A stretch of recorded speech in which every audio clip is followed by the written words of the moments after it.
this side. Right? So all of this was black. But we didn't need anything. We had grocery stores. We had everything we needed.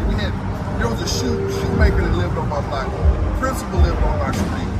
The doctor that birthed most of us lived right in the same neighborhood. Integration was the worst thing happening to me. And even Martin Luther King said it. I fear that I have integrated my people into a burning house. So, as soon as the integration came, they had a they call it the majority minority transfer. So if you were in a majority black school, you get transferred to a white school. A lot of kids did. I did it. One year. They didn't put me out there. I couldn't do that. But I graduated post-77. So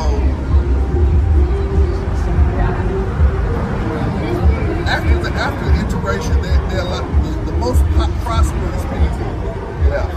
Every community in America, Black America, the most prosperous people that could left. They left with less than our needs. And that was kind of watching it down. And then the 80s, the crack epidemic, and that was grandma's house that they lost at the crack deal's house. All these houses were lost. Everybody, I remember the crack epidemic hit the late 70s, early 80s.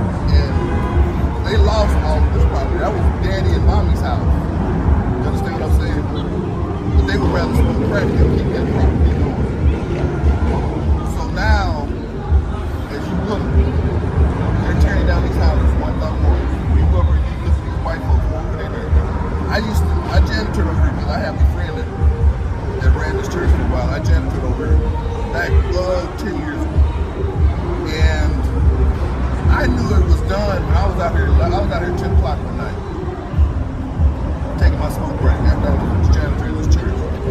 And I watched white folks jogging, 11 o'clock jogging, riding their bicycle.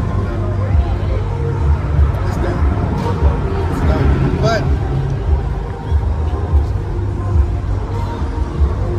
it's not too late other than we have to put all of this coonery in before.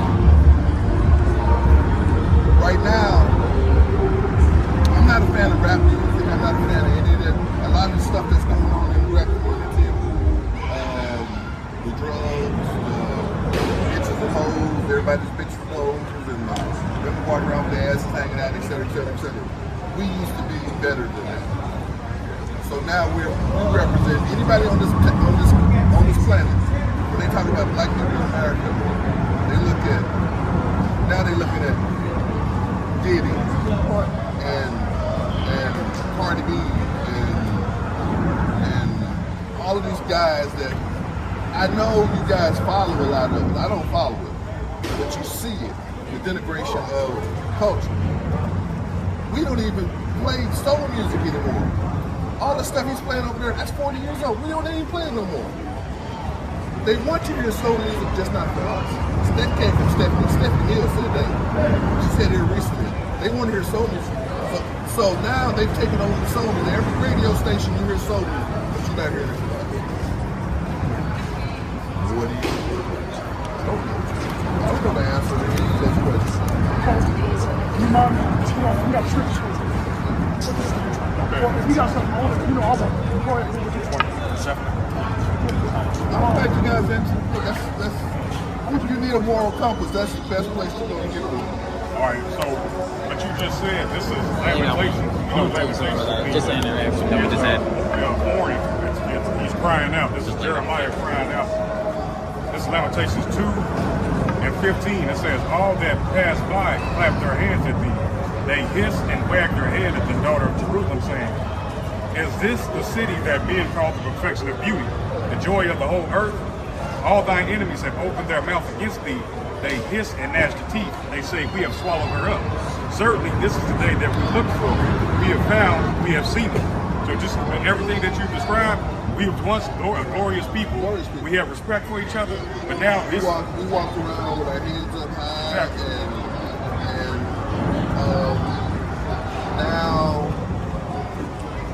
and now I can't say anything bad. I look at some, I look at others.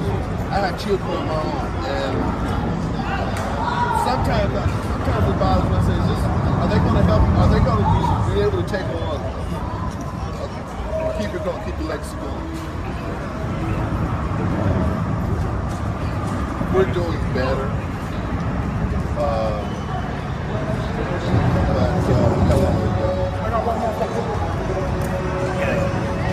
Zephaniah chapter 2, verse 1. Gather yourselves together. Yea, gather together, O nation not desired. It said, gather together, O nation not desired. We're not desired here in America. You was going into that. Black people are not desired here in America. We desire to entertain, but we're not desired. Go ahead, what you got? I get that. Right? We decided, during integration, we wanted to eat in their restaurants. Right, you're right. Go to their colleges. Go to their colleges. Right. We had the best colleges on the planet. Right. I heard the documentary called Black Magic. Booker T. Washington High School had the most scholars of any high school in Oklahoma. Yeah. Why were we inviting to go eat at their counties? Hell, they can't even cook. Right. Right. Season food. I just always, my mind always said, why are we doing this? How are we doing this? That's right. So, but check me out. It said, gather together, O nation not desired. Go ahead. Desired. Before the decree bring forth, before the day passes as the chaff. Before the decree bring forth, and before the day passes as the chaff. Go ahead. Before the fierce anger of the Lord. Go ahead. Before the fierce anger of the Lord come upon you. So it's telling us that we're supposed to be coming back together. That's how we're going to succeed. It said before the fierce anger of the Lord come upon us. So we got a job to do. Why are we allowing the most wretchedness to be shown on television? The most wretched of our people. The most vile, disgusting acts shown to our children. Yeah. Why are we doing it? Why are we allowing that? Right. Who's behind that? Who controls that? Exactly. We know where the money is. We are the most talented, beautiful, amazing people on this planet. Every culture on this planet. You go to Japan, they are hip hopping. They're dreadlocking. They're you go to every continent on this planet, and they are not just black people, but black people in this country. They are following. We are the trendsetters. So why can't we be the most elegant, uplifting, positive people on this planet? Hey, it can be done, but it starts one at a time. Each one teach one. That's right. Each one teach one. You have to pull them up. You have to pull them up. Yeah. And when you see, it's hard because if you talk to the wrong person and say, hey, dude, straighten up, you might have a fight on your hands. But it starts in the home, it starts in the house. But that's what we are here doing. We are here telling our people, hey, quit sagging. Hey, put some clothes on. You know what I'm saying? We are because that's what the Most High God wants. Quit making babies out of There you go. There you go. But then too, I blame a whole lot of things going on. We as black people in this country have aborted 20 million babies since 1972, Roe versus Wade. And just think people that would be those 20 million souls would be here. Yeah. Just think of the nation we would have. Yeah. But we believed what they told me, that, hey, you're not ready, you don't need this. And why is it all abortion clinics in the black neighborhoods? Why is Planned Parenthood only in the black neighborhoods? Margaret Sanger, the founder of Planned Parenthood, Margaret Sanger, she was a biologist. She's a biologist, genetics, eugenics. Yeah, eugenics. Yes, you're right. Word I'm looking for. Bill Gates, the champion of the vax. I don't know. We can't. It's not going to fix overnight, but it's got to start somewhere. Yeah. So I myself personally, I'm 65 years old. I have a very low tolerance. talk to very few people. I talk to very few people. And it's just, you gentlemen are, I want to shake every last one of you. My name is Phil Staff. I was born in Missouri. I was raised in Oklahoma. Graduated in 77, Central downtown. Spent the last 30 years in California, but I'm Creek Indian, Park Creek Indian, so my blood runs in these hills. My ancestors are all buried here in these hills. My people are from Oakmulgee, Muskogee, Oakmulgee Fall,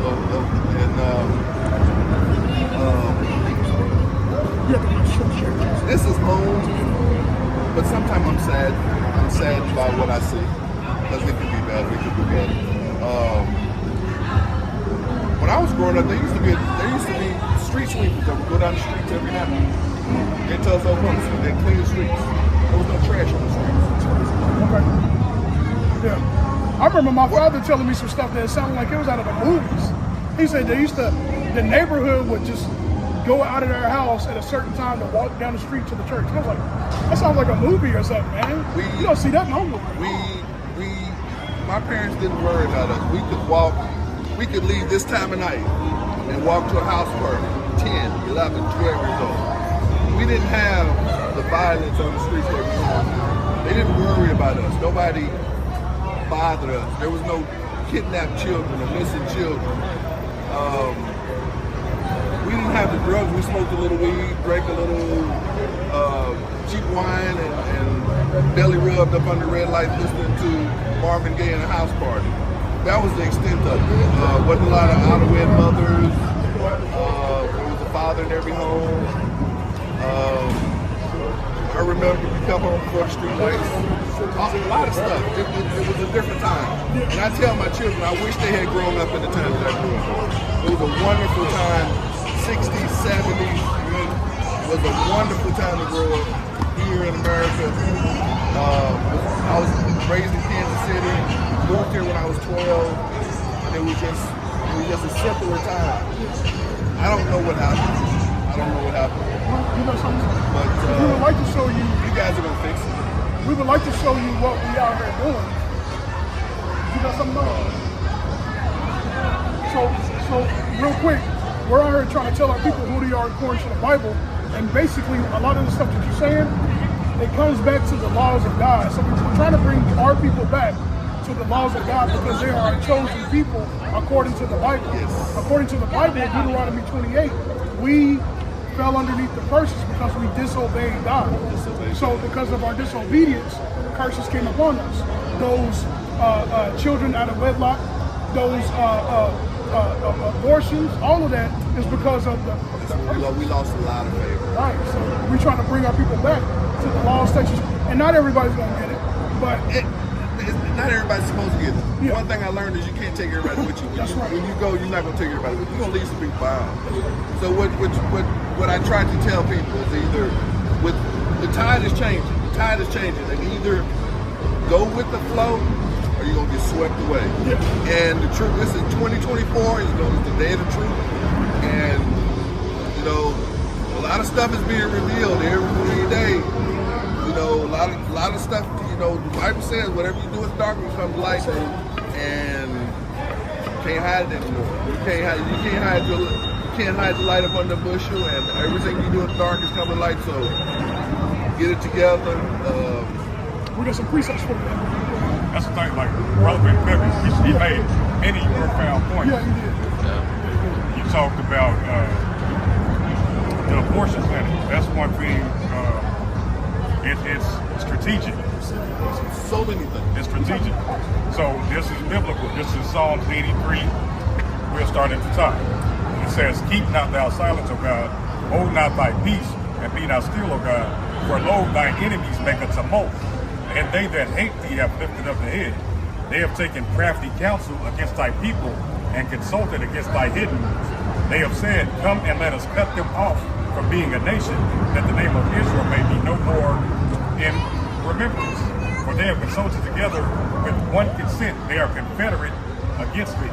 So all the other nations are confederate. We read the nation not desired.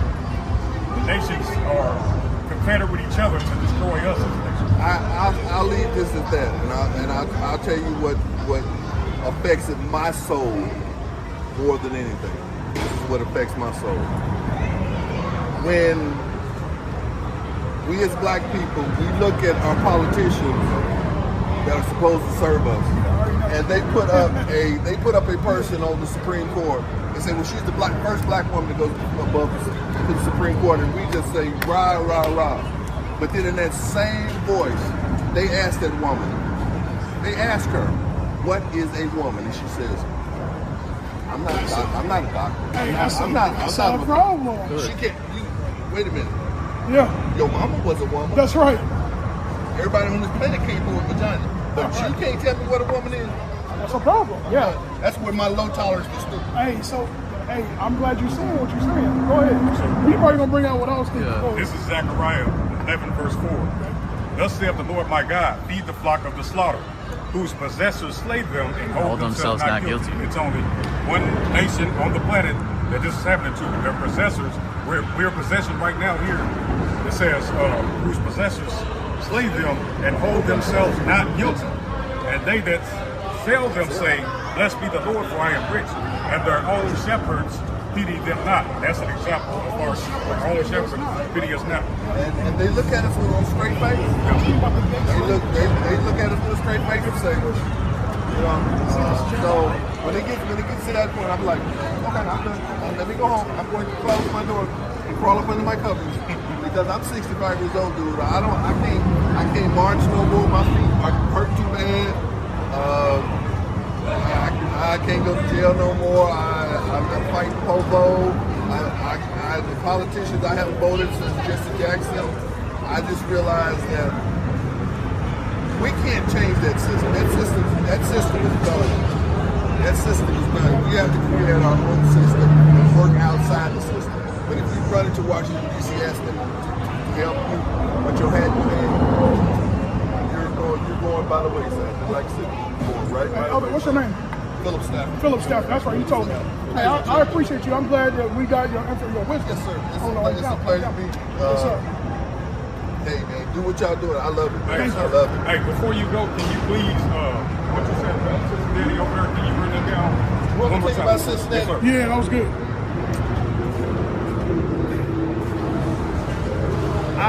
Martin Luther King stood for a whole lot of things. But as I traveled the highways and the byways of America, the last exit to get gas that I'm gonna get off on is Martin Luther King Expressway. Why do they put MLK in the worst neglected, poverty-stricken parts of every black community in America? Nobody wants to go down Martin Luther King Boulevard. You can ask anybody. If you're going on the interstate and you need gas and your tank, you need gas, but next exit. Yeah, I know where you're talking. I know exactly what you're talking about. The last one you're gonna get off is Martin Luther King Boulevard. Yeah. Martin Luther King was supposed to bring us together and uplift us, but every Martin Luther King Boulevard is the most wretched, depraved. If you want to find drugs, hookers and everything, you go down MLK. It's a sad truth. I didn't do it. It just happened. It is what it is. So I still call it Cincinnati. They call it MLK. I do too. I call it Cincinnati, bro. Real quick. That's biblical as well. This is Deuteronomy 28, verse 15. But it shall come to pass, if thou wilt not hearken unto the voice of the Lord thy God, to observe to do all his commandments and his statutes which I command this day, for thy good. And all these curses shall come upon thee and overtake thee. The first curse is, curses shall thou be in the city, and curses shall thou be in the field. So it's not a coincidence. We didn't make it Martin Luther King. We didn't do it. So who's behind this? Yeah. We're put under these curses, but he's using a man. It stops right there at Archer, and not one of them businesses on Cincinnati on the other side of Archer. Cincinnati keeps going on the other side of Archer. And can you And tell not us, one of those businesses wanted Martin Luther King on their letter. can you tell us about what you said about the Brady Mansion? Oh, what about the mayor? Yeah. The mayor? It's up on Main Street. The Brady Mansion, Brady Heights. Beautiful houses. They used to be owned all by black people. But of course, before that, they were owned by white people. It was still in the 60s, 50, 60. They were owned, that was all black. All that was black. Well, up there is the mayor's mansion, and it's a wedding venue right now.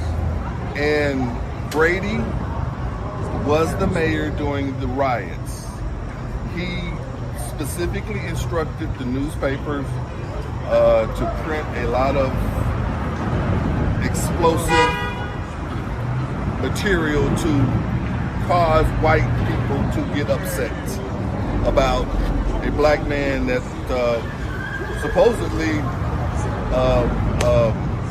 misused a white woman in the elevator. When the story came out, he actually didn't do anything to her. But it caused white people, all of the sensationalism caused white people to go down to the jailhouse. They were going to break into the jailhouse and lynch him. And the black people found out about it, and the black people went down there to protect their own. And that's when the riot started, was, hey, you're not going to do this to him, and pushing and shoving and shooting, a couple shots were fired, and it was on like Donkey Kong. But in my heart of hearts, if you go up here on Brady Mansion, you can go up to the 3rd floor, it's a wedding venue right now.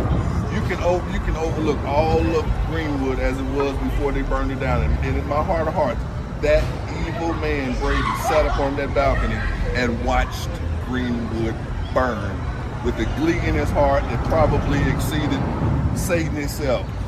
And my heart, it just dawned on me one day. I was standing up there and I could see all of Greenwood, and I could just imagine the smoke billowing, fires burning, people dying, and he's sitting up on his balcony in his mansion, just rubbing his hands together and just rocking back and forth like a mental patient, doing exactly what he's supposed to do.